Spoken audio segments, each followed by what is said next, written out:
and welcome back to this week's edition of Two Coaches, One Grizz. Today, we're kind of stacked. We got some MLB talk, college basketball craziness, some UFC, but we begin with NFL Combine and just football news in general, gentlemen. It's been a little, very active on the football scene recently. Coach, talk to me. A very active offseason, eh? Yes, sir. Very and in a very short period of time as well. Well, I mean, this week the Combine starts this week. It should be interesting. It's good to be able to see some of these guys working out, see what they have, see if they can move up or if they move down on the draft boards. I've started preparing myself for the next couple of weeks so we can start talking what teams may choose who's going to go number one. It seems like everybody was on Aiden Hutchinson, the defensive end from Michigan. However, there's been a bit of a push for Evan Neal from Alabama. Yes, correct. He's now become somewhat of a co-favorite in Vegas to be the number one pick. So usually we like to say follow the money, and that's an interesting situation there. So here's my thing with this year's Combine, right? Like usually, there's a lot of fanfare and a lot of attention to the sexy positions, right? Quarterback, wide receiver, running back, what have you. This year, we don't have the bona fide quarterbacks in this draft. However, it is an extremely deep draft when it comes to offensive line, defensive line, receiver. You have a lot of very, very good and talented, players at every single position, except for the ones that we traditionally there's pay still attention 3 or 4 to. kids that play quarterback that should be, by the second round, they should be gone. Correct. They do. There are 3 or 4. It gets pushed up. There are 3 or 4 players that are of note, and I think that, to be honest with you, the diamond in the rough is Howell from North Carolina. I would agree with that. I like him a lot. Yep. I think he's going to be a solid kid at the next level. Yeah, I think obviously his 2020 season was better than his 2021 season, but that's because he lost all of his skill. He lost all of his impact players, and he still was able to more or less stem the tide and be productive. Like you said, diamond in the rough is a perfect analogy for him. I think he's going to make some noise in the league. He's going to surprise some people, and he's going to be a very very pleasant pick for whoever he drops. I think he's a much better pick than Trubisky was. Yeah, definitely. Hey, listen, man. My Giants pick up Trubisky. All right, he was in Daboll's offense. I think he might make some noise there and compete if they're able to pick him up. Some squeaks, maybe. That's about it. That's about it. Wow, some squeaks. Come on, squeaks. man. Give the guy. He was 26-13 in his 2 or 3 years with the Chicago Bears, and that was with a coach that couldn't get rid of him fast enough. So let's give the guy a chance. He's still young. He's only going into his 4th or 5th year. Let's see what happens. Again, nothing. He hasn't been traded yet, but I do see that happening in the near future. Well, it should be a good quarterback battle between him and Daniel Jones. Exactly. So I've seen with this year's draft something in the neighborhood of 5 to 7 linemen going in the top 10 picks. Yeah. So again, not sexy, but you can have some bona fide talent. You're looking going. at two defensive ends going in the first 4 picks. Right. And, Aiden Hutchinson. The kid from Oregon. Correct. Thibodeau and Hutchinson. And Hutchinson. Which, I don't think anybody would be mad if those guys, No, at all. If went to your team. Like, those are 2 monsters. I can think of a few teams that need some good offensive line. Now, here's the only thing that I would say. Dolphins? Anybody say Dolphins? I'm sorry. Did you say the Dolphins? I'm saying a few, but they're one of them. Did you say Dolphins? I'm sorry. I'm hearing things. He's projecting. Lately, I've been hearing things. I apologize. I hear a gripe coming. I thought you had, I hear a gripe coming. No. But never. You know what my one of my apprehensions are for Aiden Hutchinson, though, is he spent a lot of time standing up in a 2-point stance. You're not going to be able to do that as much in the NFL. Like you have to put your hand in the dirt. So that's something to be seen because he was a stand-up end, and let's see what happens there. That could be a different world for somebody who doesn't have that, that experience from a 3-point stand versus a 2-point stance. Yeah, but again, I think that's something that can be taught. He might. 100%. It depends where he goes. And he's athletic enough for sure. It depends what defense he plays, et cetera, et cetera. So yeah, he might end up being that weak side rusher and a 3-4. Correct. Yeah, no, for sure. Which again, one of the greatest players of all time, never, ever, or rarely never put his hand on the ground. And that guy dominated football for years. 12 years, something like that. Your buddy, your boy, your New York Giant. It was before, I think his last few seasons, I was but a young whippersnapper still in diapers at that point. But so again, like I said, that to me sometimes can be overrated. Yeah. So if he's that great of a player to be that high picked, he'll be able to adjust, I believe. So, there's a lot of talk, like you said, Coach, with Evan Neal. I think he's one of the ones that may not test in the combine. Well, question mark. Well, he's gonna go. He'll test, but I do think that I heard mentioned today he won't be doing the bench press, which he already did. I think in Alabama during the season. Okay. Day. You know how they pick and choose what they want to do when they get to the combine. Yeah, leverages on them because they've already had senior day. They've already had, and then they also sometimes want to wait for their own pro days. Right, if they haven't had pro day at their school, they'll wait till they have it. Because they're able to get everything done, with their coaches and be comfortable in their spot. Yeah. So, and then another name that's popped up for me is Kyle Hamilton. Right. He's got like one of the higher grades as well here.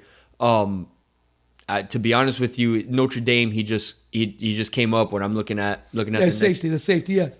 The safety from look, yes. like his grade is higher than Hutchinson, Neal, and Thibodeau right now. But I have a hard time believing a safety is going to go top 5. Now it's happened before, right? The Jets picked, I'm sorry, blanking on his name, the guy from the Jets a couple years ago, Adams. Well, they picked him top 5 a few years back. But what we'll do in a couple of weeks is we'll start breaking down every for sure. team. No, and I'm looking forward to that. What they have, what they need, and then we can figure out which one of the top 5 teams may need the safety or may take him. For sure. But he's pegged right now to be 4th. Yeah, the Jets, you hear all the Jets fans are like, we do not want another safety. Yeah. But hey, man, that's a need. You guys got rid of your all-world safety, They'll find a way to mess it up. Yes, that seems to be the Jets trend. Can. It seems to be the trend. Kuiper says you guys should be getting Thibodeau from Oregon. Would you like that? I have no problems with that, but I think if we're talking about need here, can we get can we reshape that offensive line, which has been an issue for the past 5 or 6 seasons? But just like you said But apparently you do have a pick at number 7, 5 and 7, so that's what I'm saying. You remember, you just mentioned how deep the draft is. It is deep. There are good offensive linemen to go around. And he doesn't even have you having an offensive line. He has you at Lloyd, the linebacker from Utah. If I'm not mistaken, the Giants have, I think, 4 or 5 picks in the first 2 rounds. Listen, I would have no issue if they just said, screw it, we're going to go and pick offensive linemen across the board with those top picks, because every pick that they've done that's been offensive line in those high rounds, they've missed on. And that was, the past GM, sorry, bud, you missed. That was a bad job on your part. And the last staff did not do a great job of developing those guys either, which is a big, I'm anti running back in the first 5 picks. Completely anti. No, and I agree with that, Coach. I agree with that 100%. And sadly, they took a great kick because the kid is great. He is great. Barkley Saquon is a stud. But he had no help up front. And then he's been hurt, so that has really defeated anything that he could be or become. Well, but think about it this way, right? Like if you're riding that horse despite nothing up front, and it was all on his shoulders to create, because they just had a subpar offensive line roster these past 3 or 4 seasons. So you can't really blame his injuries and all that stuff 100% on him and his preparation. You know what I'm saying? Like he was getting, the guy's getting hit in the backfield 2-3 yards deep and still getting 2-3 yards of a game. And yeah, again, he's a stud. Yeah. He is a stud running back. But unless you're prepared for it, unless you have all the other parts in place. Correct. Running back should not be in the top 5, 6. It should be like God, and I hate that I'm doing this right now, but when the Cowboys picked Ezekiel Elliott, they had the Pro Bowl offensive line to make that pick, and he was the leading rusher in his first 2 or 3 seasons. And then they screwed it up 2 years ago by giving him all that money. Correct. But we're going to get into money in a couple of minutes now. Here it is. So speaking of that, segue. All right, we're gonna talk about the whole Kyler Murray saga because the Cardinals and his agent were going to meet today now at the first day of the combine. Because what it sounds like to me is they had some conversations behind closed doors, and that went south real fast. And the agent immediately went for, pressed the panic button and went to the court of public opinion and set out their demands. What I think is that, first of all, Kyler threw the first salvo, the first shot across the bow, by taking off his Arizona Cardinal stuff on social media, by creating this atmosphere of I'm not wanted or I'm not here anymore, I'm moving on, et cetera, et cetera. Well, he's under contract. Well, Coach, here's my question, and Grizz, feel free to jump in here when you can. No, I'm listening. Like, who is advising this kid, right? Because at the end of the day, we're talking about 22, 23, 24-year-old kid, first pick in the draft in 2019. Listen, I know with the decisions that I was making at that time in my life, you need to have the right advisors around you to make those right decisions. So he hasn't put himself in the greatest position to maximize his leverage to this point. Strictly immature right now, I think, is how he's exactly. acting. I think he's immature, and they got a great situation in Arizona. If they lose this kid, it's gonna be bad, man. Because they drafted, what's this guy's name? The guy that we ended up getting, I don't even know. Rosen. The year before, and you're thinking, how many times do you get to the very next year restart and get a great quarterback, and they found them? Well, here's the thing: they staked the house on him too, because he was the first number one pick, or he was the number one pick in 2019 because they hired Cliff King. Like, the writing was on the wall. What happened again? They sucked. That's the preface by saying that they sucked. But let's call it what it is: a 3-win team to 11-6. Right, but once they signed Kingsbury, then yes, they needed a quarterback that would fit what he likes to do. Correct. Now, granted, the Cardinals have moved in the right direction. This year they started out 8-0. They had their second half swoon as Mr. Kingsbury has had. But they did have a lot of injuries and stuff. What do you call it? The cliff fade? The cliff fade. The Kingsbury fade? They fell off the cliff again. Not having Hopkins. But again, amazing pun, sir. Now, moving on from that, if they want to renegotiate his contract, which I believe that that's what they're looking for, he needs to finish the season better. Don't forget, we are creatures of what have you done for me lately? We're also what we last saw on TV. What was the last finished product? He didn't finish well. No. He played horrible in that playoff. Terrible. Game. It was horrendous. Literally, his last play was the worst play he's probably ever had in the NFL. So trying to push the envelope to renegotiate a big contract right now might not be in his best interest. And I understand why he wants to do it. 1,000%. I get it. But you have to play the hand that you're dealt at the moment. He's, in their eyes, what frustrates me is that, in their perspective, they have the same leverage as the other young quarterbacks who were able to get that extension after their third year. And they don't have that for the exact reasons that you just stated, right? So that's frustrating.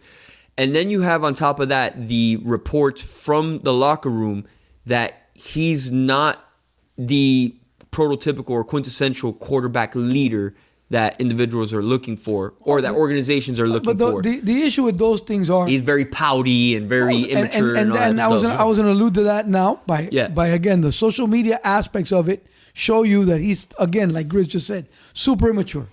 A guy that's not ready. You know what the problem is? That we keep thinking when we find the young kid that's mature, we think that's always. That's the more. There's the more immature version of a young person than there are mature. And so this is to be had, bro. The guy is a talent, though. When you reference the other guys that renegotiate their contracts, those guys, wherever they land, they're superstars. I'm sorry. Bonafide. They're all 6'3", rocket arms, mobile. I mean, they can play wherever they go, and you can retrofit your offense. I mean, or you can retrofit them to fit your offense, right? But not him. And then to your he's not like that. You have to create your offense around him, right?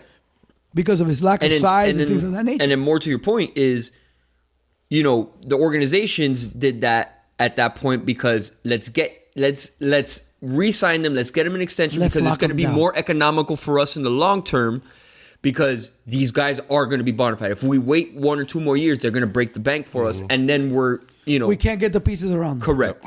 Which again, in that I always allude back to that, and I always use Brady as my example. Of course. Brady will always be my example as to why football teams should not break the bank. And then mortgage the future. And then I go to New Orleans as my other example. Because when they broke the bank with Drew Brees, they haven't been what is it? They had Super Bowl 8 and 8. How many 8 and 8 seasons? They haven't in been the a Super last Bowl caliber team. They've been okay. They've been good. They've had some good. These quarterbacks that break the bank don't realize they're all trying to one up each other because even like one of the worst quarterbacks makes more money than pretty much anybody else in the league. So how much is enough?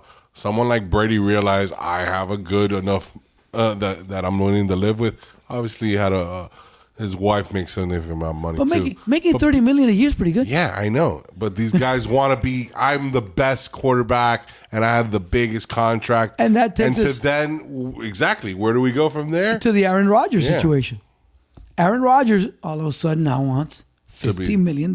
Yeah, we're 37, 38, and again, as great as he is, I don't think that he's going to have the longevity of a Brady. His game is not like Tom Brady's. His game counts a lot on his movement out of the pocket. It does, but rolling out, throwing on the run. He could still be at a top level for another 2-3 years. I give him 2. But he's not going to be signed to that kind of contract for 4 or 5 years. It'll be 2 years probably guaranteed. You have to. For these guys to be able to spread out the money, you have to. Otherwise, you can't. Then you can't spread it out enough. To be able to spread out the money, it needs to be a 4 to 5 year contract. It has to be. That's the only way it works. Otherwise, again, because if you're handcuffing yourself. You can't get Devontae. You can't get all these other pieces that you need. Yeah, and then you're going to be in salary cap purgatory. And they have a bunch of guys they need to Correct. sign.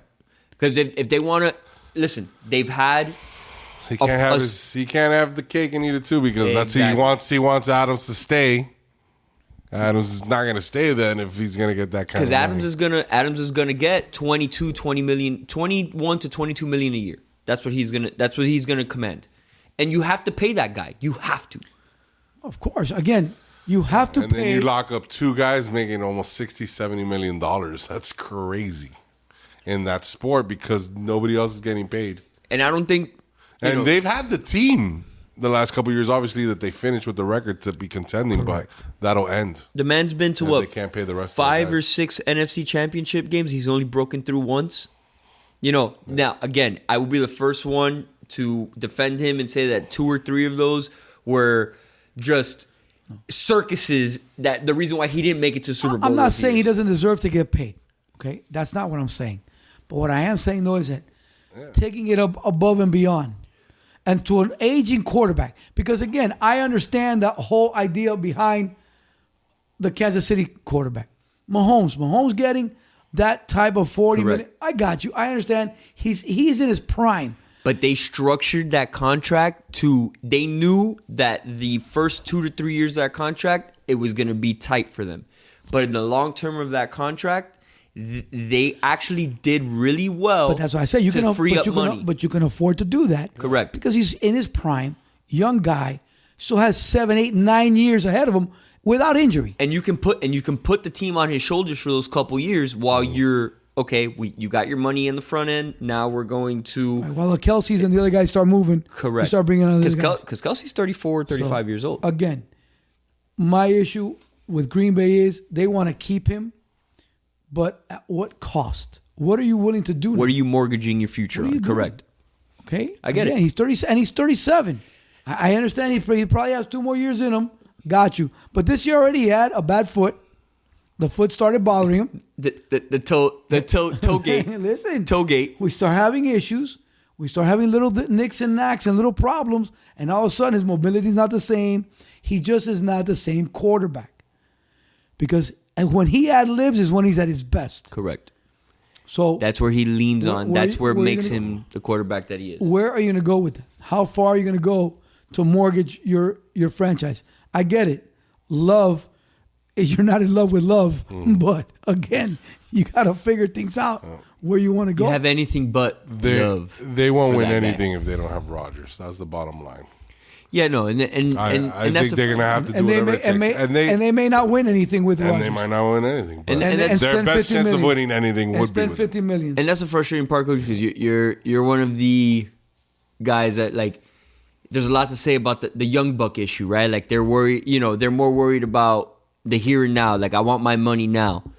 But they don't realize that it's a different ball game. You're going to get your money, but realize that the pressure and the franchise is going to be on your shoulders once you get that money. The only reason why I don't mind that money. they do try to get whatever they can is because you're dealing in a game where that guy could get injured at any point and he loses all leverage. 100%. And you could be lucky like Dak and still get your money and make that kind of comeback. But I think he's just going at it the wrong way. And he's going to get his money. Like we just said, like it doesn't matter what you are, you're going to get paid an absurd amount of money to play that position. It's just he right now wants to, hey, I'm a top 5. He probably obviously thinks he's a top 5 quarterback. He wants to be the top and guy. I definitely want to be paid top 5 money. Well, I'll tell you this. not That's partly the owner's fault for making the quarterback position the marquee position in the NFL. It's not It the is. Owners in It's general. not the owners. It's not the owners. I mean, to me, I think it's the NFL. It's where the NFL's moved. I mean, And on top of that, let's be honest now. If we go back and look throughout the history of the NFL, the teams that had good quarterbacks won. Yeah. Now, there's been a couple of game managers that were able to win a Super Bowl with a stacked defense. But 80% of the you can count winners them on of one this hand. league have Hall of Fame talented Correct. quarterbacks. I guess what I'm trying And to say. you're always going to win when you have Hall of and Fame we can go talent. back to the 60s with No, the you Packers guys are and correct. I mean- I guess what I'm trying to say is they blew the cap off of the. No, of this well, the instead of- 90s is when that started happening, Yes. when free agency became a thing in the 90s. And, remember, all salaries for all sports just became some. I remember TV reading. money, man. I remember one of the first things when I first started getting into Sports Illustrated, Ryan Sandberg broke the bank as $1 million a year guy or something like that. And that's like what, early 90s, late 80s? I mean, it just went. And you said it. The TV, you got ESPN and these people paying billions upon billions now of we have dollars. Amazon. Huh? Amazon jumping. And in Amazon's now. jumping. I mean, Amazon so Prime. all this money's out there, and you know what? The players should get the money. Obviously, it's just unfortunate. I agree with the 50-50 split because they're the product. Hell no. No? Hell no. Why would I give a 50-50 split to someone who works for me? You're my employee. Yeah, that's the conservative in you. No, but who put up the money to start the business? I hear you. Who spends But they're the money? also the product. It's a feedback loop. I get Coach. it, but it can't be a 50-50. Well, that's where they're at right now. No way. You're never going to go back. insane. But you're never going to go back from that now. No, but it's not a 50-50. It's a 50-50 split between players and owners. Obviously, the owners. Remember, there's 32 owners or 32 ownership groups. Yeah, but they get owners will 50% of the revenue. The other 50% of the revenue Goes to thousands of other It goes to players. 2,500 plus players. Okay. Again, like I said, Is that a little bit more that's a clear little for bit you? more, palatable. Okay, but there's but no that's- way that I'm running the business and I'm giving my employee 50%. Coach, but that's what it is. It's 50% 50% of the revenue goes to the 2,500 plus players, and the other 50% goes.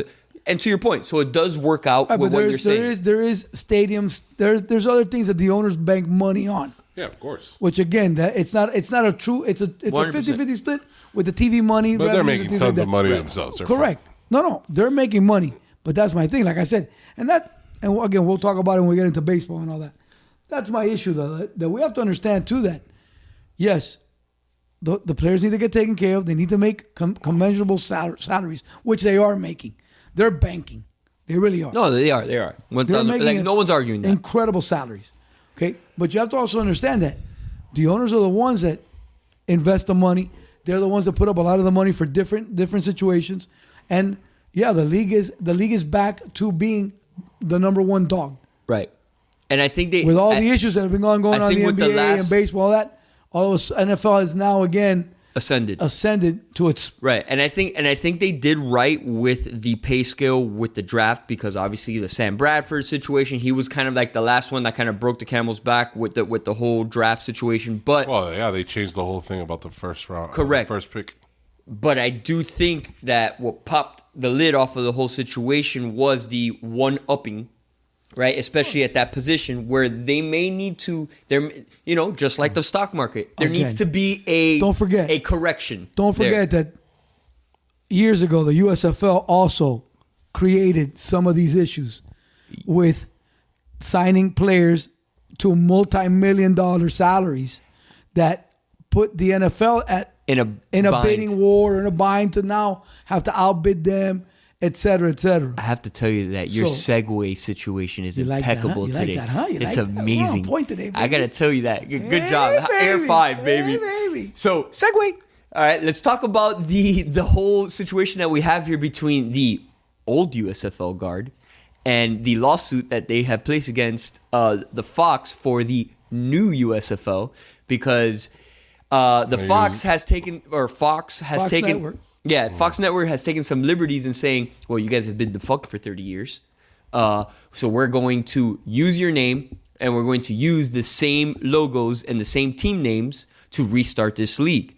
And the old USFL guys said, no, sorry, we're going to sue you now. But I can't understand how they would infringe upon their patent and their 100%. But see, without a little. Hey, listen, we're going to give you 10%. But you just said it. But you just said it best, right? You said the perfect word, patent. There's no patent there. Patent is 17 years. We're talking 30 years plus right now. So even if there was a patent there, I don't know what the trademark law is, because we're not. This is not the type of podcast. Right.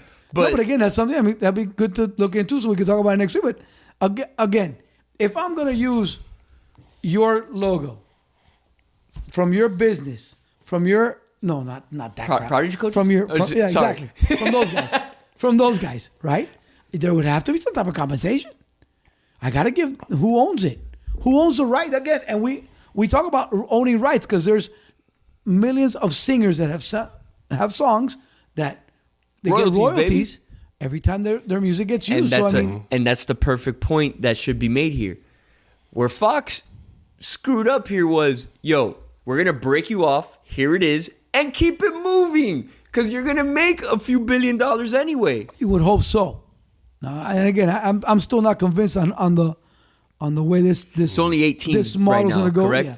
And there was like 20 what teams at the end of the USFL? No, there were never 20. Or 18 or something like that. There was never that many.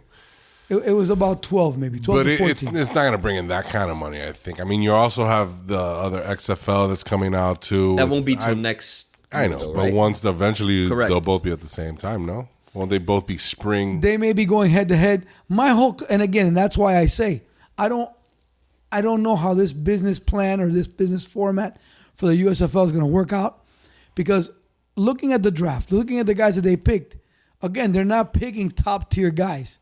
They're not picking the guys that the NFL would pick, whereas the USFL did, and they took one. They went gung ho at that point. No, but they didn't go gung ho because they were very smart. I'm talking about the first USFL. Yeah, but like I said, those guys, but they didn't go gung ho either. What they did was they were smart. They picked one guy. They picked one stud. That was their first round draft choice. They paid him the money, and then they built around them. And every year, then they would add another, and et cetera, et cetera. So again, that's why you see the Generals had Herschel Walker. Anthony Carter played for the Michigan Panthers. So they had their premier guy. They paid him the money, and they were able to steal him from the NFL without breaking the bank. Mm-hmm. And then as the model built, then they could sign maybe another or whatever the case was. These guys are not doing that. So to me, the XFL has already signed a contract with the NFL to be like the minor leagues. Mm-hmm. So the USFL seems to be doing almost the same thing.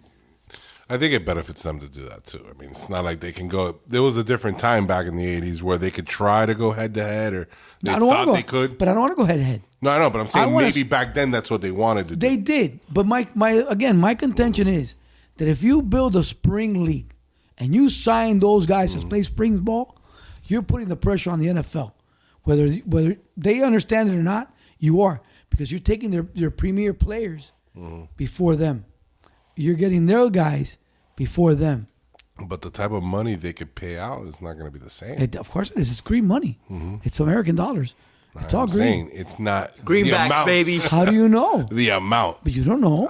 They have to have, listen, brother. the owners that are behind these teams have to have super deep pockets. Again, the USFL owners back in the day. I know. Had That's back deep, in the day. Again, But that's what I'm trying to say. That's why I don't know if this And model. what happened with that other league a couple years ago? The AAFL? Which one? That one. No, but the AFL was also another one. They did not. that They was were not going. behind. But they weren't going after big And names. that's what I'm saying. I don't think they will do the same thing of going for big names. It has to be a big name that It's gonna fall flat. it's going to on be a its big face. name that will be, can't go in the NFL for some reason, and then his only place is it's like people that go to the Canadian Grizz, Football League. I think where we're missing is they're angling. Listen, this country, if it's proven one thing, is that they are. Our appetite for football is insatiable. Whether it's absolutely. high school, college, NFL, pros, whatever the case may be. Good football though. Good Yeah, football. correct. If it's not good, we're not gonna really the watch. AAFL and the leagues that sprung up a couple years right before COVID were fun. No, some Like, of they those were guys great. and some of It those was just again. something to get you by until you got your real. And I think that's where they have to angle it. That's what I'm saying. Yeah. I don't think they're gonna But- want to get like super talent. I mean, they're gonna want talent, but not the type of talent that the NFL will ever be worried about. See, Ever. but tha- and that's I don't and think that's they'll why, ever be worried. But that's why I don't think that they'll ever then get the viewership or the attendance Oh, that it'll you're eventually shooting fold. for. You get me? And that's what I'm trying to say. There were 5 or 6 legit teams Mm-hmm. in the USFL Correct. that had stadiums, attendance, and a few players. Mm-hmm. Which And if they would have kept going, like In that- you said last right, in the week, they spring. would have had to appropriate them at some point. Correct. But And- we're and talking then they about would have grown these bigger are and bigger. cities. They're gonna be in the same cities as other NFL cities. Some were, yes, some Will are, they and some be are not. sharing these stadiums? I'm not sure. I have to look and see what Imagine stadium if- they're sharing. all No, right, they're if the for sure. NFL They're for team- sure going to share the stadiums. Whether All it's a right. college stadium or a pro stadium, they're going to have to Right. pay rent somewhere. Well, it depends. Because Correct. Alabama, But I'm Birmingham saying doesn't. if the NFL would ever feel that these leagues or this league would try to you think you're going to share a stadium with them, and you're not going to build another football stadium just for this team that could be defunct at some point. I'm just saying I think they should just live in the same realm as the XFL, maybe a little different from the XFL, and just understand that look, we're like the NBA has the D League. Just be that. Bah humbug. I ain't. You know what I'm saying? You're not gonna be getting that kind of quarterback money in the USFL anytime soon. Pasha. I know it's boring, Pasha. but it sucks. I know. Tomfoolery. But at least look, during the spring you got a little tickle. I'm glad that You got a USFL little is doing this tickle. USFL. I hope they sue their pants off. I hope so. But I do see my initial, when I was reading up on it, my initial reaction was these dudes are just kind of like going out for a quick buck. Which, again, Fox, you messed up. You should have just said, here's your Oh yeah, again, they should here's have your paid. royalty fee. They should have here's whatever. They should have. Hey, we're And gonna they give kept you, it And moving. it's gonna we're gonna give you a eventually 3%, a get 5%, Something whatever. will get Right. settled. Yeah, I for think, sure. at the end For of the sure. day. So definitely, we're going to continue this conversation because USFL, it's going to happen one way or another. Yeah. So, and we're going to find diamonds in the rough there. That's going to happen. There's going to be some dudes that are That's going the to be thing. successful and They're gonna be and great get from the USFL, and then they will come up. right. And they'll play in pick the up NFL. and they'll get picked up in the NFL. That's what the XFL wants to do. The Rock and hey, we want to be your guys, bro.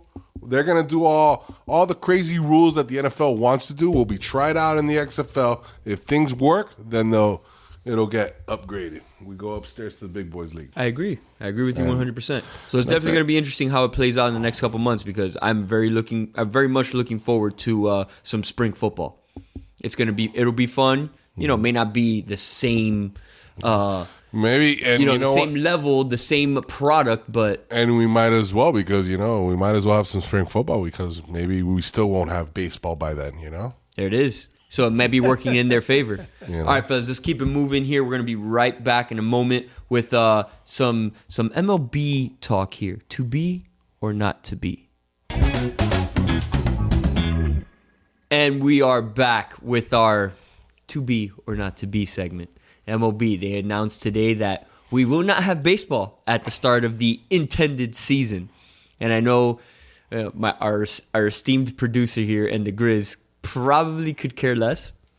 But, it's near and dear to me. it's near and dear to my heart and Coach's heart as well. So we got to bring it up. It's going to be a quick segment, but we got to talk about it. So Coach, kick it off. Kick it off for us. Again, as usual, I hate the greed on both sides. Because that's what it ends up being. It ends up being greed on both sides.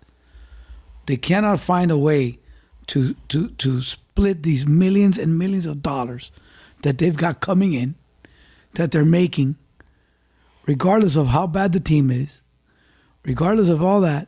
They can't figure out how to appropriately split up the money. Who to give money to the contracts. It's ridiculous. It makes no sense to me.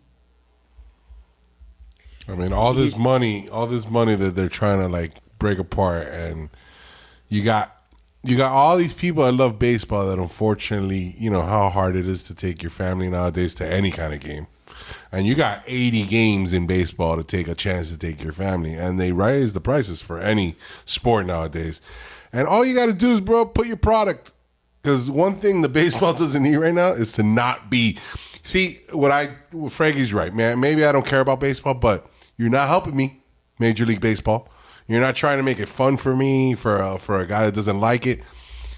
I feel like every 5 years there's always going to be a chance for a strike, because you have the greatest union in all of sports for the players against right now the worst commissioner in sports, I think, and they can't even come to like terms, and they're going to lose out on one of the best days in their sport, opening day. Look, it's their best day besides what? Their All-Star game? I mean, come on. Look, here's my frustration, right? You guys have had essentially since the middle of October to start working on this. And they do this on purpose, especially the MLB side. They do this on purpose because they're going to be, staunch in their corner and their beliefs and blah, blah, blah, blah, blah. And they don't want to talk and they want to be babies on both sides.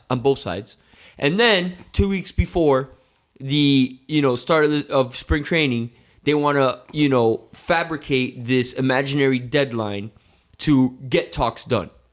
That's not how this thing works. Like, if there's good faith on both sides, it makes it happen. There has not been good faith in the MLB for this for a while. It was a miracle almost that they got the last couple seasons started to any event. Obviously, COVID, whatever, blah, blah, blah, blah, blah. But they do not want to come to the table. And it's one of those things where, at one point, in a negotiation, which side wants to make a deal and which side doesn't. And the MLB, they're standing pat because they know that they're not going to lose out on much money here. The owners is what I'm talking about. Because especially the teams in the North, the first month and a half of the season, they're not really making money. As a matter of fact, they may lose money because the weather is not good. So they're willing to lose out on that. But now when May comes around and it warms up and everything is nice and the stadium starts to fill up, remember, that's when the ball's going to start running. Remember, spring ball starts in Arizona and in Florida. So by the time spring ball gets, that's already the time to start going to baseball up north. It's thawed out. The snow is gone. It's not cold. We're in good baseball situation. My thing is I'm going through some of the issues that they're having. And the top issue is they're having the first 6-year contract. That is one of the sticking points, because they're able to sign these guys for a lot less money during those 6 years, and they don't have to renegotiate. Coach, the problem is too is that when you guys were when the studs, the bona fide studs of the game is coming up, Mike Trout, Bryce Harper, these guys. Remember that they go into Super 2s and then they get pulled up to the majors, right? And they're on these rookie or minor league contracts, and the teams, the organizations are able to take advantage of that and ride them ragged. And that's what I'm saying. And then they end up going into arbitration. And usually the arbitration is a 50-50. Right.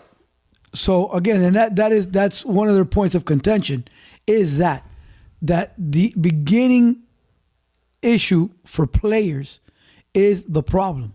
That the players should have a tour after 3 years, if they are moved up, if they're to be able to renegotiate their contract. Right. Same thing happens now. When does their clock start?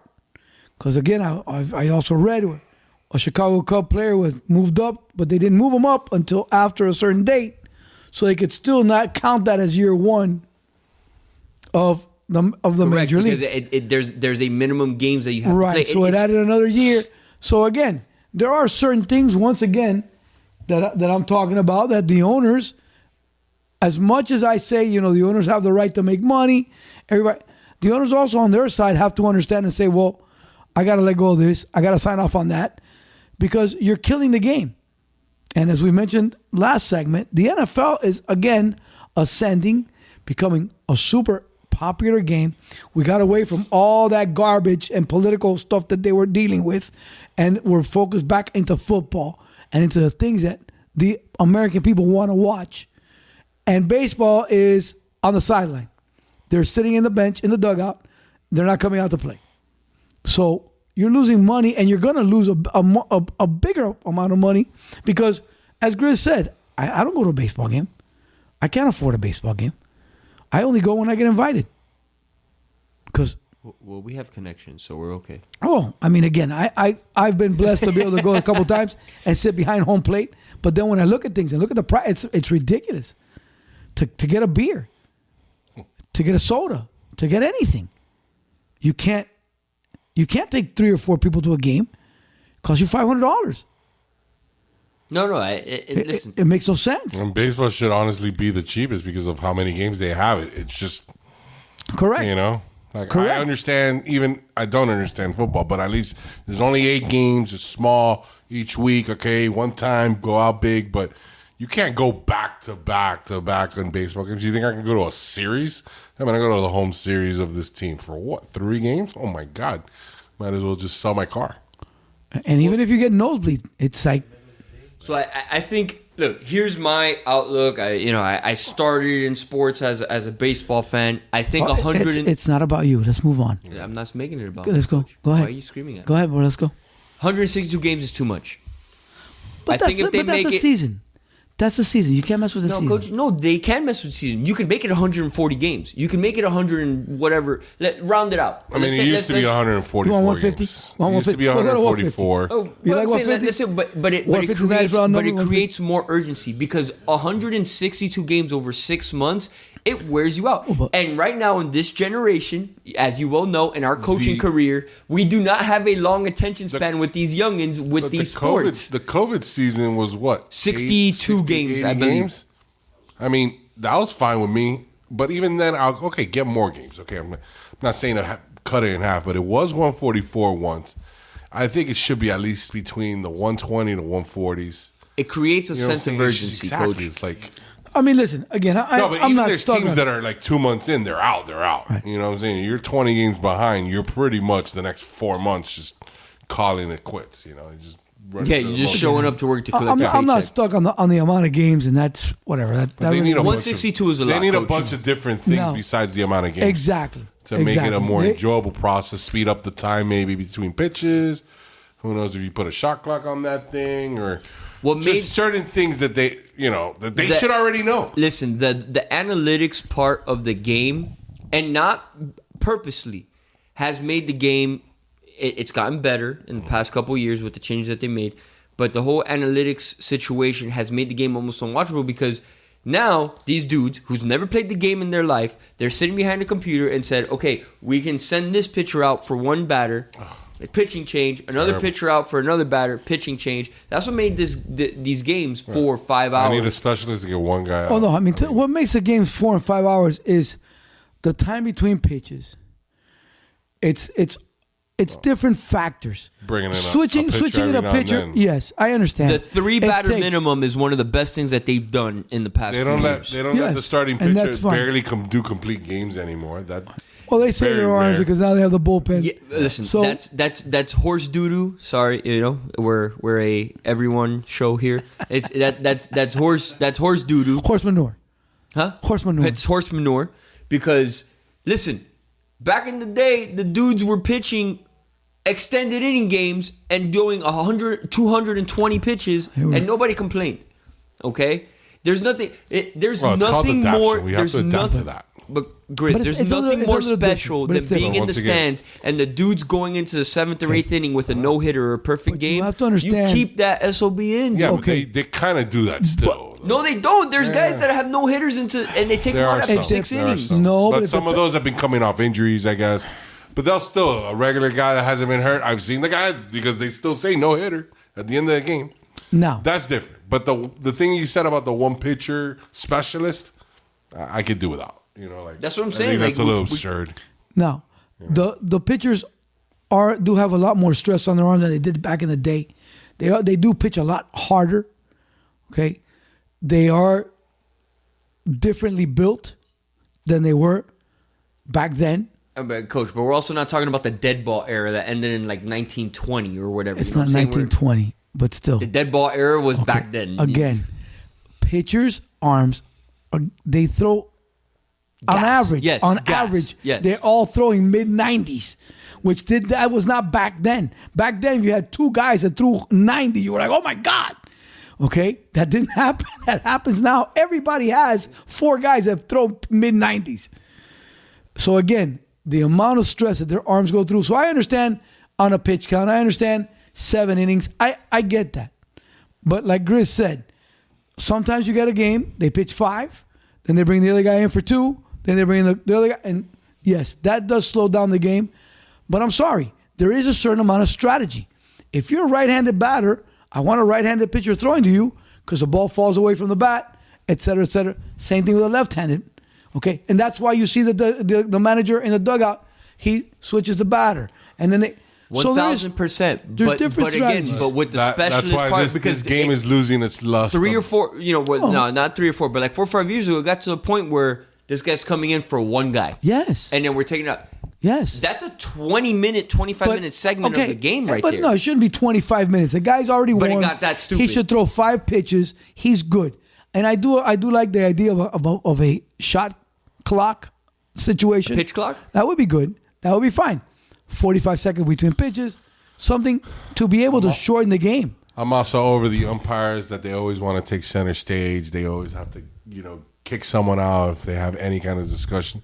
I'm down for the future of getting it being some kind of computer robotic guy that gives They me the do it in strikes the and major. pitches. They do it in the minors already, where it's Yeah. where the I'm about pitches to- and strikes. There's a Are, go, but they still do have umpires there. Yeah. no, they do, but it's Just to but make sure things are working right. There's a computer generated yeah. system. They see it from the outfield where it says this is I'm a pitch okay is a with strike. that. and they call it. I do still like a little bit of the human factor. Oh, in I it, love the human and the aspect. error. It's and- about to go away. Hey, Things like I that. was about everybody. Everybody could do roids for all I care and just be all robots. I don't care. To me, just have 25 to 22 games every game. Be great.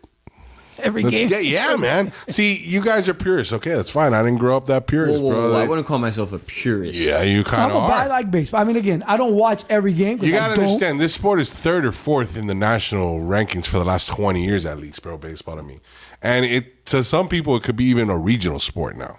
No, It's a not as- few years ago it did come You know back. what I'm saying? but It's had its moments. Sadly, it's had its these moments. guys don't know what but to do. they shoot themselves in the foot. Correct. Every time they're almost at the point of maybe getting it back, they bring it right back. That's I what I'm agree. saying. Like you're the MLB side of this is being run terribly. You're absolutely And right. then you have the union, which they're just always going to be prideful about. We're going to stand our ground no matter what. Yeah, because they make the most money, and all That's the dudes fine. make their money, and they're very. That's why they make bread. I they're get you. very staunch I get union. you. The 7th best player on the team still probably makes money, more money Mendoza than line. anybody in like a football team By besides the a way, quarterback. I'm sorry to interrupt. We may get a 15-second pitch clock.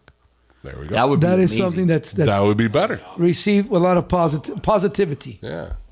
Yeah, and then again, the analytics era has destroyed this game because now it's not my job to get to get people on base. Like I'm just gonna swing away every time because it doesn't matter if I'm hitting home runs or I'm striking out. If we need to score, right? Like that's what this analytics era has brought in, right? Like I don't care about strikeouts anymore. It's something that was a point of pride as a baseball player when you're coming up, where if you struck out 200 times in a season, you were looked at like a pariah on your team. Now that's your top 5 batters on every organization.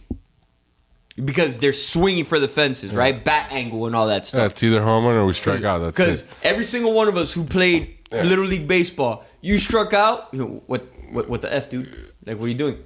You know what I'm You saying? came back with your head hung, looking at the ground. Now it's not their Dragging job. your They're back. not worried about it because as long as they hit a bomb, so it's strikeout or bomb. Listen, what was the most fun time ever in baseball probably in the last 30 years? Summer of 98 with McGuire and Sosa going Listen, bombs that to was bombs. riveting.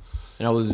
Yeah, that's I'd why never I forget said, that. inject them all, man. Let's go, man. Inject Imagine them that. all. Come on, man. Then Barry was like, yo, I got to get on in this, bro. Let's go. Let's go. So let's bring this full circle. Where do you think this lands? I mean, eventually they will find some type of middle ground. I think that the idea of the luxury tax is going to be a point of contention, but the players are going to have to give up on the 6-year deal with the beginning contract. The minimum 6-year deal. Right. They're going to have to give up on that for the luxury tax or vice versa. They're going to have to keep one to Coach, get the other. And I'm going to be honest with you. I think they're going to lean for the 6-year deal. Correct. Because, again, and in recent history it's happened. Because these guys, you're talking Mike Trout that had to go into arbitration at 25 because they just weren't. The guy was the best player in baseball and he was making like $250,000 in a season or some stupidity like that. With that being said, and as we talked about it with the NFL, salaries have to be adjusted. These guys are making like boatloads of money, and there's certain teams that can't afford boatloads of money. And there's certain teams that have also been very successful with that. Tampa Bay, the Rays, Minnesota Twins. But they don't have too many championships to go with it. The Tigers. Okay, they don't have too many championships to go with it, and the Tigers are back to sucking again. So again, that's one of those situations. Right? It's one of those situations that when you're a small market, and Detroit shouldn't be. The Tigers are in Detroit, which is a pretty metropolitan city. But I'm going to tell you what, Detroit, and I know we're kind of veering off on a tangent here, but the Detroit situation, what screwed that was when the owner said, I don't care what we have to pay Miggy, we're going to pay him because I want him to be here for the rest of his career. And that's what ended up screwing up the Tigers at that point. That ends up screwing up a lot of things. When these owners or when people do stupid things. I mean, stud move by him. I mean, I don't know about stud move. Because Miggy hasn't really been relevant the last 5 years. Well, and he's gotten fatter every year. Miggy's done. And he's gotten fatter every year. But Miggy's done. No, he's been done. He was done 6 years ago. Got fatter. Triple Crown, dude. Okay, what, 3 or 4 years ago? Not even. No, it was longer than that. Look it up. I think it was. Look it up. I think it was Producer, 2017. Ace, look it up. I think it was Ace. 2017. Ace, look it up. Was it 2017? My guess I would thought be it was like 2017. 2019. No. I would say No, buddy. Our I would esteemed say producer. Have you Look seen it the up, rear end on 17. that guy? Triple Crown, Miguel Cabrera. No, Have I you think that was seen the 2017. butt on that guy? That guy's a large I'm man. on it. That guy is rotund. I'm on it. He's But- eating his way all the way to first base. Nope. It was 20. The AL Triple Crown was 2012, bro. Thank you. You weren't even close. I'm getting old. You weren't even close. Exactly. I told you. I said it. He's been irrelevant. He won a batting title in 2015. That was He's the been last year. irrelevant for Wow, it's 6 been that long? He's been irrelevant for 5 or 6 Silver years. Slugger in 2016, and he was last an All-Star as an 11th-time All-Star in 2016. Okay, he's been again Holy crap. 5 or Now 6 he's like years. now he looks like Cecil I stand Fielder. corrected. I told you. Listen, again, I'm a degenerate gambler. I bet. I watch all these guys. I see what's going on. It's in his Miggy best has interest. not That's been crazy. And he's been banking. And it that's felt- what I'm trying. And Yes, that one yes. felt like it was pretty it's in your recent. heart. It's right here. I get it. But no, 2012. That was 10 years ago. You weren't even close. Okay. Decade. All right. Wow. So no, it's a stupid move. Again, I go back to Aaron Rodgers. We are a It's show of stupid accountability, move. ladies and gentlemen. It's a stupid move. Anytime you pay these guys that boatload of money, it doesn't. Age catches up to you. And on top of that, you get complacent. I'm sorry. If these guys were getting paid a certain base and then we're given incentives and say, you get this, I'm giving you $2 million. I'm giving you $5 million. Perfect. But I think, and Coach, but you bring up a great point. I think sports across the board should go to incentive. Of course, but they don't do incentive-based. that. But they won't, because it's all about, oh, what if I get hurt, or what if I No, do this, and I'll or- give you a 6-year deal. Listen, I'll give you a 5-year, 6-year. I'll give you years. I'll give you a solid base Then what salary, happens- but it's on incentive. But then the rest of it is on what incentive. starts happening to the teams that start saying, "Hey, man, make sure you don't get this guy to get to the point." He tells the coaches to stop. Hey, don't let him get those yards to get the incentives. Yeah, well, No, there's got to be good faith on both sides. but you know You what, do though? have to have good. I'm But just then- saying. But you have Isn't guys that like what Antonio Brown was No, bitching but Tom- about no, his Tom game, Brady- or was someone else? No, it was Gronkowski. Someone but you know, but No, but no. Brady- Someone but else Brady was came bitching in. about that. No, Gronkowski wasn't moaning No, he wasn't about bitching that. about it. He was no. Someone was bitching about Brown, it. Antonio Brown was the one who was mad, $1 million or $2 million, whatever. right, but he right. was getting fed the ball. Right. Okay. Then he went into his jumping jack thing. Then the following week, Gronkowski needed like 6 catches. Brady stayed in the game just like Ace Yes. said, And get the last and one. gave it to him. Okay, because again, it's Players about are going to look out for themselves. Of course it players. is. And if you run again, and let's put it on the table. If the players know that the owner is true to his word and is going to run his franchise the right way, people want to sign and will go and take those contracts. If they know that you're going to give them the Hey, crowd, take a rest today, Screw bud. it. exactly, No one will go then there. no one will sign with you. So you're actually forced to do the right thing. Correct. So And you're better. Listen, and as an owner, that's what you want. You want your play. I'm happy to pay you the extra $6 long million as you do the because job you're I'm bringing, asking you for. and we're bringing people in, Correct. and I'm getting butts in the seats, and we're winning games. Oh, but at the end of the day, that's what it's all about. listen, for me, it needs to go back to let's throw some of the analytics out there. Like let's hit. Let's get guys on base. Let's make it. You know, like the San Francisco Giants in the mid 2000s, where they were like, let's get dudes on base. Let's move like that. You know what I'm saying? That's Billy what makes Ball. it exciting. Billy Ball. Exactly.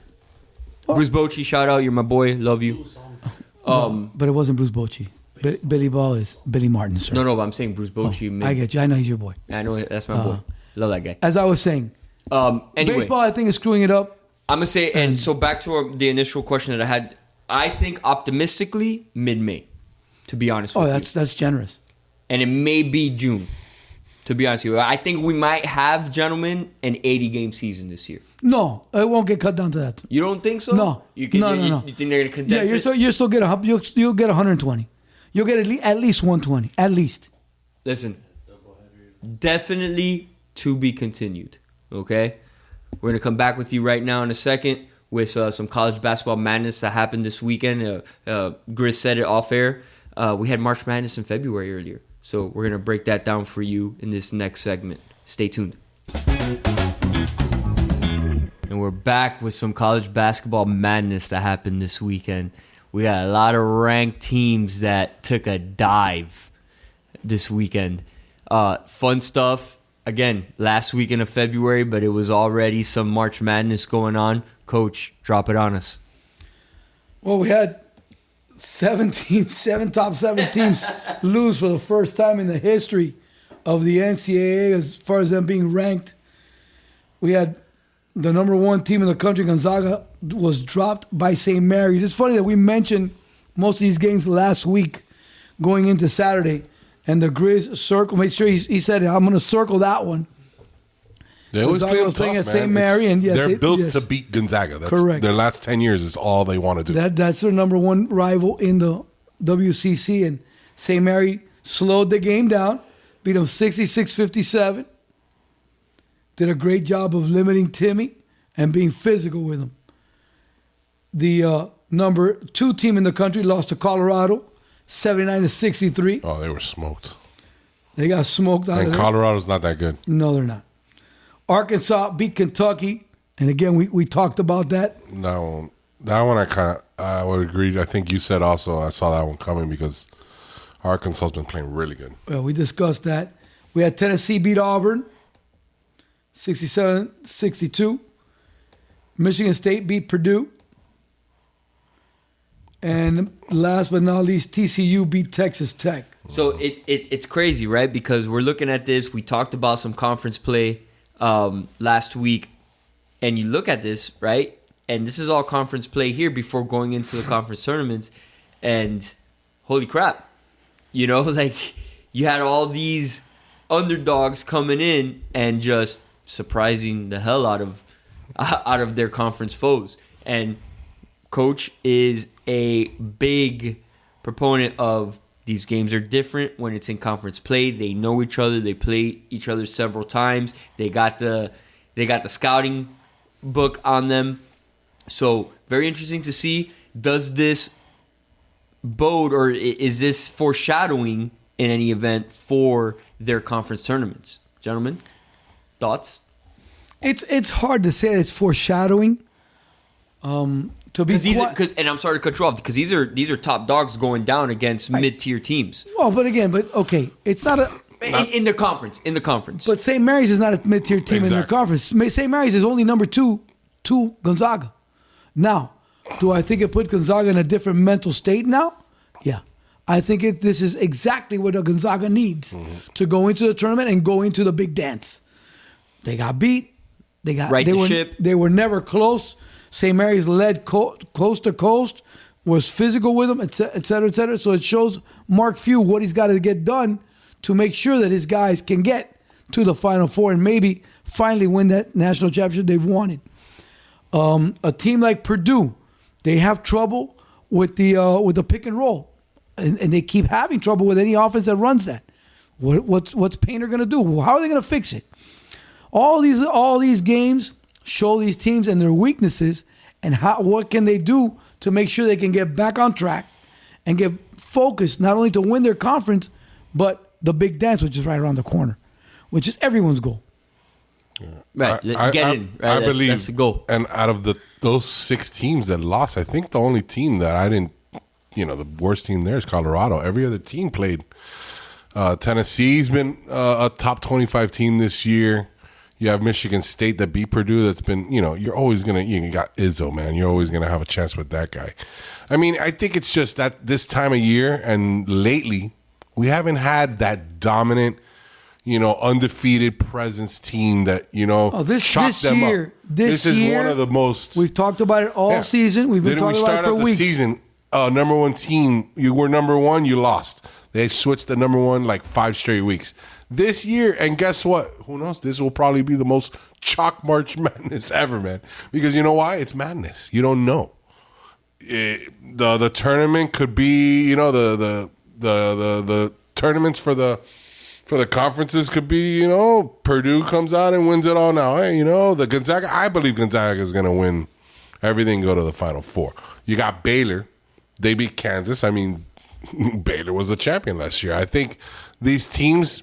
You said it. They know each other. Their conference. Some of these teams are going to play each other 3 times in their tournament. Will they be able to, win 3 times if that's the case? Again, fatigue becomes an issue. Yeah. Things are like that. These tournaments are 4 days in a row. Some of these teams are going to be playing. Your depth of your bench is going to say a lot, and that's why I said before with Kentucky. I spoke about Kentucky last week. I know they lost, but that's a team that's playing with a couple of backups. That if those guys getting experience in these big games and in these situations, it's going to pay off dividends as they go into their conference and they get to the big dance, because you're going to have foul trouble, you're going to have fatigue. There's different things going on in conference play and in the tournament that you don't get to do every week in practice or every week during your games. So the deeper your bench is, the better prepared you'll be to make those runs in the tournament. Yeah, and it just goes, and this is in any sport. You can't always lean on your marquee players. Especially something like you said, like the tournament. There's going to be times where you got to go to the 8, 9, 10th guy on your bench to make stuff happen sometimes, right? Because, and let me tell you something. Baylor is starting. They're winning. They're not winning pretty. But they're winning. They're starting to grind it out. They're starting to figure it out without their big guy. It's interesting. This might be the best job Drew's ever done coaching with their big guy getting hurt. It's always been intriguing to me, someone who, doesn't come from a basketball background, and again, we've talked about this before, right? When we have a week, sometimes, 10 days to prepare for a team that we're going to play in a district or whatever, football-wise. Here, you have 36 to 48 hours to prepare. And you're going to probably go from a team that runs small, right, that passes the ball around the yard to somebody who's going to bang it inside to their big men, and you're going to have those swings from game to game.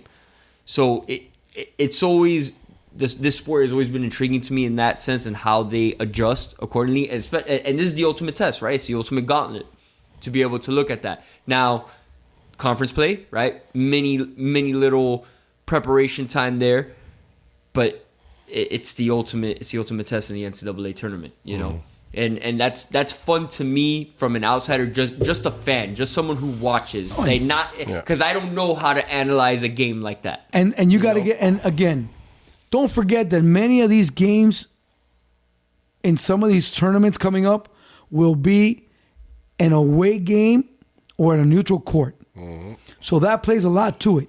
When you get to the tournament, 90% of those games are on neutral courts. So they got to get used to the way the ball flies, the way the ball goes, if the rims, all those things have to be adjusted. The backdrop, all that stuff. Everything. Right. And then it changed. They changed the venue. So that's why they say going into that, you usually take neutral court unders. That's one of the systems that they have. You take the under in the neutral courts because those kids have to get used to the drop, where it's at, how to move, the spacing, all those different things in those courts. Very interesting. Grizz? Nah, I'm agreeing with what you guys are saying, but also, I think the best thing about these tournaments early in the year that get you set up for the March Madness, that they have these little mini tournaments like the Maui Invitational and all these other ones that they've had. Then you have your conference championships, and then what you do in the March Madness is the best coaches make it. This is a 14 tourney. Each spot, each week is your only chances to play these three teams anyway. So we have to win this little tournament right here. So whoever's, that's why coaching, the best coaches shine. Yes, sir. In college basketball. It's all about, that's why the Krzyzewskis and the Drew, that guy's becoming that kind of coach now. Those guys know how to handle this. And yeah, you want to win every game, but they know. We got to get in a position, get a good seed, and hopefully you get, because, then it's up to once they start seeding you. They're always, if you notice, they're always, the people that seed these tournaments, they're always looking for TV games. First round matchups of this guy used to coach over here and these teams. And if these teams win, you're going to see a really sexy second round matchup. Yes. Once you get past that, then it's a free for all, I think, because then, the best teams will come out of it. Even if there's a couple upsets, usually you're going to want the Elite Eight or the Final Four. It's always going to be the cream of the crop mostly. This year, though, like I said, could be all chalk, or could be interesting, or could be a bunch of six. It's going to be a match. It's going to be matchup oriented all the way through. All the way oriented. I still think the top teams are Gonzaga, Baylor, Auburn. I'm thinking, I don't know. I'm liking this Providence team, man, coming out of nowhere, winning their first ever Big East title ever, and then my sleepers, Arkansas. Now I'm starting to like the Razorbacks. I'm getting those old vibes of the Nolan Richardson days 30 years ago that they played. I like, what was this other team I was looking at that I'm really... we got Connecticut. I like Connecticut a lot. Don't be surprised if they get to the Elite Eight. I don't want to end on my dark horse. I know. You're holding it tight. I got no money on these teams, so I got... Yeah, you're holding it tight to your I'm just a simple fan. My money will come when the actual March Madness bracket comes out. I also believe going into March Madness, the teams that play better defense, are the ones that the scrappy teams that really do well. That's why. And again, one of the teams that is not a great defensive team, but they are better this year, and they are playing. Like I said, I really like Kentucky a lot. I think Kentucky's going to be one of those. I think there's going to be an SEC team make it Elite Eight, Final Four. Yeah. I really do. And out of those three, Kentucky, Auburn, or Arkansas, for sure, one of those will be in the Final Four. Listen, there's one thing that I'm really looking forward to is our brackets of integrity that we're going to be posting here in the next couple That'll be weeks. fun, man. I can't wait. We'll look out for them on social media. I think we're all enthused about that, putting up our brackets. Our esteemed producer here almost ran the table one year back in the day, so I want to see his bracket as well. It's gonna be fun stuff, and we'll we'll have a show here now in the next week or two where we're going to be focusing hard on the NCAA tournament and devote a whole show to it, really. So it's going to be fun times. Gentlemen, we're going to close this show up now in a second with a much anticipated bout here with UFC 272. Masvidal Covington coming at you right in a second.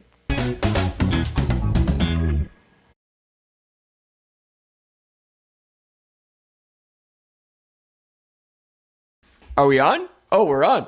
Yeah, Coach and I just had a little tit for tat here. You know, we still love each other, but we almost had a UFC mini card here before. We almost gave you a preview. Yeah, we almost gave you a preview off air. But hey, listen, UFC 272 main card fight is Colby Covington against George Masvidal. I think we've talked about this. We've alluded to it in the past couple weeks that this might be George Masvidal's final foray into staying in the spotlight with the UFC. If he doesn't come out victorious here, he may become a B level C fighter after this. But in general, UFC stepping stone. In general, UFC 272 is shaping up to be a very, very fun card to watch on Saturday night. So, Coach, this is near and dear to your heart. So break it open here for us. Well, I mean, I'll go ahead and go into the fight with Masvidal and Covington, and I'll go over the card a little bit. I mean, I'm not going to lie to you. I do think that Covington wins this fight. I think Covington beats Masvidal. The only way George can win this fight is through a knockout. He has to get real lucky to get in there and get up and be able to knock out Colby. Colby Covington has an incredible amount of pace to his fights. I don't know if George is going to be up for that. It's a 5-rounder. If Covington is smart, he uses his wrestling and he takes him into deep waters. That's my thought process on it. If he gets into a slugging match, then George could end up knocking him out because he does have the power to do so. George is getting up in age. He's 37 years old versus Colby Covington, who's 34. So, and again, it does make difference. Correct. And as I said before, Covington's overall game is better than George's. Even though I do like George, I hope he wins. I'm pulling for him, but I don't see him winning this fight. And Coach, you know what struck me here, and I didn't think that, I knew that George Masvidal had more fights, but I didn't think it was this many more. George Masvidal is 35-15 versus Colby Covington, who's 16-3 in professional fights. Like that's a very stark contrast when we're talking about wear and tear and like tread on your tires here. That's a big difference. Yeah, don't forget that Masvidal came in a little bit older as well because he came in off of street fighting and bare knuckles. And yes, he's fought a bunch of times. He's been doing it for a long time. He's been in the ring for a long time. And he has not been able to get over that hump of winning a championship. In the undercard, now go ahead, I'm sorry. No, and I kind of wanted to, where is his record coming from here? Because at 35-15, like that's 50 fights. You know what I'm saying? Like where are those 50 fights? I know that not all of them were UFC. Are they counting his? No. They don't count anything outside the ring. But he fought in Strikeforce. Okay. He fought in a lot of other associations. He's been fighting since 2003. Legit. He's been fighting since 2003. Okay. And then since he's been in UFC since 2013. Okay. Yeah. No. That I did not know that there was that big of a discrepancy. I mean, he's got 30 fights more than Colby Covington. So, yeah, man, that wear and tear, dude, plays a part in this sport. At 37 years of age, this fight is not going to be an easy fight for him. Again, I do think that Colby has much more energy than he does. The style and the pace that Colby has is also a difference maker. I don't think he's going to make the mistakes that other people have made that have been able to get George to get knockouts. And you brought up the exact point that I was going to make here is that, George Masvidal is not the most, tight and very technical fighter. He opens himself up to a lot of mistakes here. So, Covington can very easily take advantage of those mistakes. However, listen, it only takes one misstep to walk into a fist and it's night-night, Yes. Yes, we saw some of that this past weekend. Wow, what a knockout. That was bad. So you do think Covington? I think Covington wins. I think Covington wins. I think Covington should dominate the fight. I mean, George will probably win a couple of rounds here and there, but I think Covington wins 4-1, 3-2, without much fanfare. So here's the KPT degenerate question for you. You putting money on this fight? No, because again, first of all, Masvidal has a puncher's chance. Anything over minus 300, which is where Covington is, I'm not laying that. If anything, there's a little bit of value on George, a little bit, very little. There's just not that much value with him. Yeah, it's just it's a very skeptical fight to be able to like put something. It's a difficult fight because of their styles, and because just again, don't forget Covington has fought twice against Usman and given him some good fights. I mean, he hasn't been fighting chopped liver. Yeah, I mean, it's just that Usman's got a stranglehold on that division. It's correct. It's rough goings there. There's a lot of contenders there that it's not going to happen. So talk to me about some other fights in the preliminary. There's a young man named Umar Nurmagomedov. He is 13-0. He's an exceptional wrestler. He'll be fighting Brian Kelleher, who's also he's 24-12. He's a little bit of a journeyman, but he's a very exciting fighter. That fight's got some fireworks all over it. Nurmagomedov is a 6-1 favorite. He's a prohibitive favorite. But again, he should dominate that fight and should win easily. The other fight I'm looking at is going to be, his name is, give me 1 second here, is Jalen Turner against Malarkey.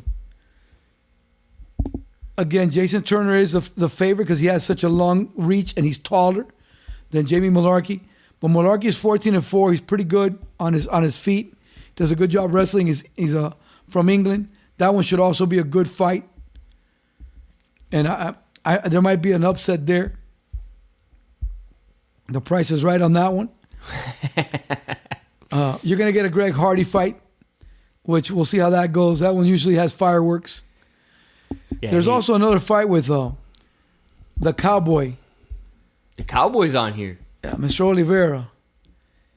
I didn't see that. Yeah, Alex Oliveira is fighting. He's 34 years old. He's a really seasoned fighter. I mean, he's at plus 240. He's fighting a young man who's got a 5-inch reach advantage on him. His name is, I'm not mistaken, is Kevin Holland. Kevin Holland, yes, sir. He's a really good fighter.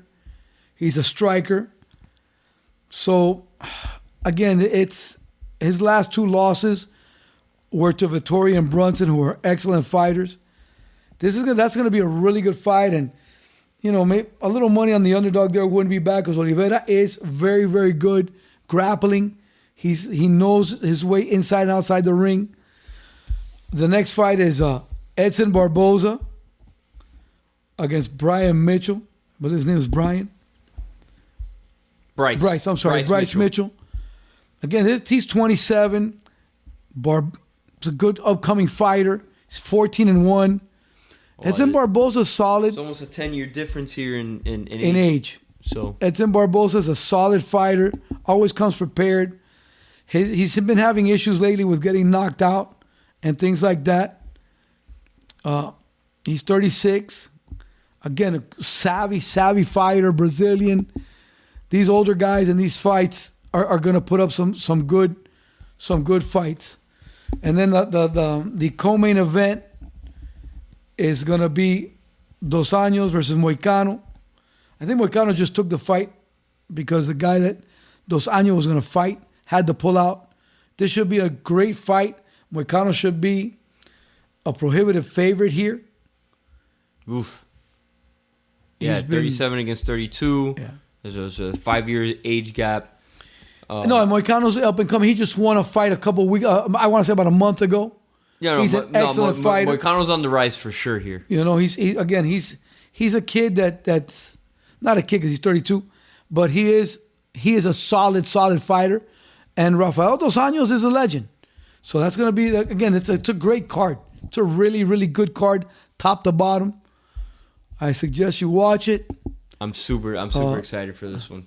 Stream it if you don't want a pay-per-view and try to find out where you can stream it. But we do not endorse or condone any illegal actions here. It's gonna be a great card. No, I mean, yeah, no, for sure. I already told the wife, because we're going camping this week, and I already told the wife I'm taking the outside TV. And for those of you that know, I got the 55-inch outside. It's coming with us, and I am streaming it through the phone, through the lightning cable onto there, and it's happening. ESPN Plus, pay-per-view. It's going to be fireworks, and the kids should be asleep by then, so everybody should have fun for that one. But I want to close the show today by highlighting an individual that makes this show run, and we don't give him enough accolades and attention here. It's our esteemed producer, Anthony Ace Carabata. He makes this happen for us. He's the back end. He does all of our work. He does all of our editing. The guy's a magician. I love the man, and he is what makes Two Coaches One Grizz go. So we're adding a new mic here in the next couple weeks, so he can add his 2 cents, because he's just as knowledgeable as we are about sports. So just want to make sure that I do that, because especially option football. He's a flex bone wizard. He's a flex bone wizard. No, thanks, Ace. We do appreciate all you do for us. Of course. So the man behind the walls. He's the fourth wall for us, and we're gonna add a mic here so he can add his 2 cents every now and then and call us out on our douchebaggery.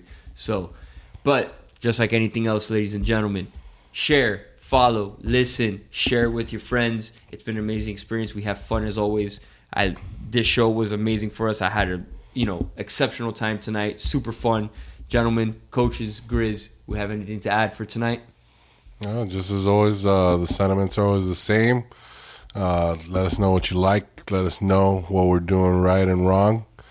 We are as much, anything we're doing here is a reflection of what our listeners want to hear from us. I mean, we're at your American. We're ready to go with anything you got to say. We're at your mercy. Your mercy, all that. And we do appreciate you listening. It's your always time. the end of the show. It's time to sign out. That's why we're always feel like we're going happy hour after this always. But no, but we have to show appreciation. So, of course. Yeah, let us know what's up. We're at your mercy, like we said. Yep. Two Coaches, One Grizz. Out.